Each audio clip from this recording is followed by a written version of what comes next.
Treasury Department says the debt ceiling must be raised by September 29th for the government to make its payments.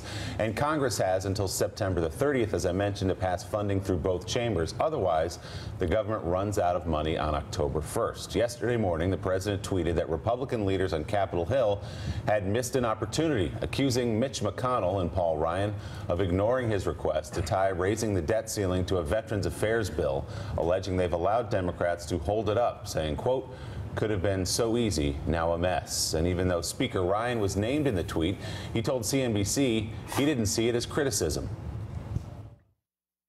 I don't really take it as going after me. Look, that's an option we were looking at, but the VA deadline came up and we weren't able to do that then. I'm really not that worried about this. We have plenty of options ahead of us. We will pass a debt limit increase before we hit the debt limit. President Trump sent a third tweet at Republican leadership yesterday morning, writing, quote, "The only problem I have with Mitch McConnell is that after hearing repeal and replace for 7 years, he failed. That should never have happened." But at the White House, Press Secretary Sarah Huckabee Sanders denied any friction between the two. Sarah, there seems to be some acrimony between the president and the Republican congressional leadership. How do you repair this relationship going into the fall? Look, I think the relationships are fine. Certainly there are going to be some policy differences, but there are also a lot of shared goals, and that's what we're focused on. We're disappointed that Obamacare, they failed to get it repealed and replaced, but at the same time, President Trump has worked with Leader McConnell to reach out to other members and to work on those shared goals, and we're going to continue to do that when the Senate comes back from recess. Noah, that was a pained, scripted response to try to explain away the problems that are right there for everybody to see, whether it's Donald Trump going after Jeff Flake and Mitch McConnell tweeting out support of Jeff Flake, or Donald Trump, as reported by Politico yesterday, calling up senators and pushing them to back off certain Russia bills, Bob Corker for one, Tom Tillis for another. The relationship is not good, as Sarah Huckabee Sanders says. Yeah, it was one of many pained responses to many similar questions. I feel for congressional staffers who are on background in reports we're tripping over, saying we're on our own, we're bereft of leadership. They're sending a lot of mixed signals from the White House. At one time, they want a bill, any bill, that they can sign on health care. Now they're going to let them do tax code reform, just get us something. But at the same time, they intervene in little piddling measures, like now we want this funding for a wall. They had many opportunities to claim a victory there. They had the opportunity to go for a border tax. Whatever you think of a border tax, it would have paid for the wall, and Mexico sort of would have paid for it. They had a couple of $1 billion for border security. They could have claimed victory there, but instead they're robbing themselves of victory and saying, we want more.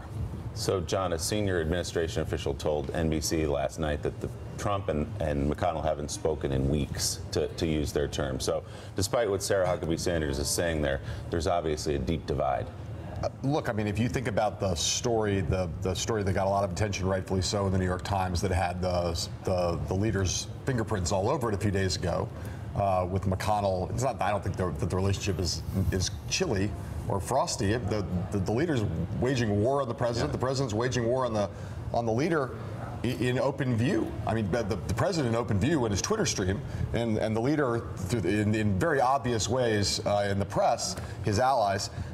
I don't really. I'm looking at this Washington Post story on the front page today. Very good story about the notion that Trump is distancing himself from the congressional leadership, trying to see if he can create some political space for himself apart from the party's congressional wing. I don't really understand how that works in the context not of a presidential election year, where I could understand how it would work, but in the context of a midterm election year.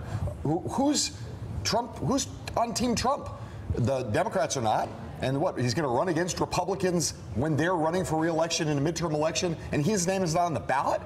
I don't understand the logic of this. Again, in 2019, I could understand the logic of this. I don't get what he's trying to accomplish here in a tangible way in the short term, because if they lose control of one or both houses in 2018, it's really bad for Donald Trump. And in some cases, Susan, he's willing to unseat sitting Republicans, like Jeff Flake. He's willing to risk losing that seat to a Democrat, potentially, by making a point to Jeff Flake that he shouldn't try to undercut the president? Well, in so many ways, this president has said, I am president and I am loyal to myself only. I'm not president of this country for all. I am here. It's all about me. I'm not anywhere interested in uniting it. All I care is about me.